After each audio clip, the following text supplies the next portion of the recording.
আসসালামু আলাইকুম সবাইকে। কেমন আছেন সবাই? আমি তো এই ভালো খারাপ মিলিয়ে আছি আর কি মোটামুটি। তো আজকে কার কার এলাকায় বৃষ্টি হচ্ছে একটু কমেন্ট করে জানাবেন। আর আমি যেটা দেখাচ্ছি সেটা হচ্ছে যে তার বায়না ছিল যে আমাকে নুডলস রান্না করে দিবা এবং এখনই দিবা, এবং আমাকে টাইম দিয়ে দিয়েছে যে জাস্ট 2 মিনিটের মধ্যে আমাকে নুডলস রান্না করে দিবা। তো কী আর করার, তার কথা তো আর ফেলতে পারি না। আর খাবারের কথা বললে তো আমি আরও বেশি এক্সাইটেড হয়ে যাই যে তাকে কখন রান্না করে খাওয়াবো এটার জন্য। তো এই যে আমি ইনস্ট্যান্ট রান্না করে ফেলতেছি, নুডলস সিদ্ধও করবো না, জাস্ট আপনারা দেখতে থাকুন। আর আমি এখানে গরুর মাংস ইউজ করেছি।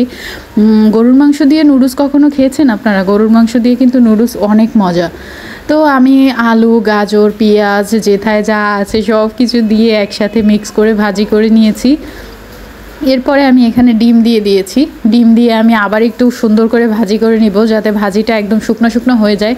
আর আমি এই ভাজি করতে করতে অলরেডি ভাজি অনেকখানি আমি নিজেই খেয়ে ফেলেছি, কারণ আমার কাছে নুডলসের জন্য যখন নুডলসের মশলা দিয়ে তারপরে অনেক ধরনের মশলা দিয়ে ভাজি করে, ওইটা আমার কাছে খেতে বেশ ভালো লাগে, যার জন্য আমি এই ভাজিটা করার সময় অনেকখানি খেয়ে ফেলি।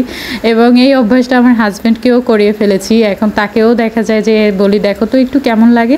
এরকম করতে করতে দুজন মিলেই অনেকখানি খেয়ে ফেলি। তো আপনারা এভাবে যদি রান্না করে থাকেন সেটাও আমাকে কমেন্ট করে জানাবেন।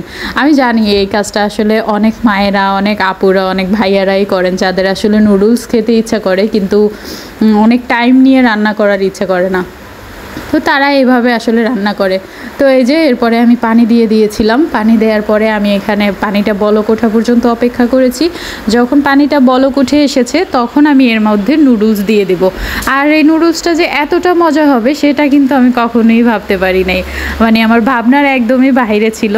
তো দেখতে থাকুন। তো আমি আবার এর ফাঁকে আমার হাজব্যান্ডকে বলতেছি, তুমি কি স্যুপ খাবা? একটু স্যুপ টাইপের রাখবো নাকি শুকনো শুকনো করে ফেলবো?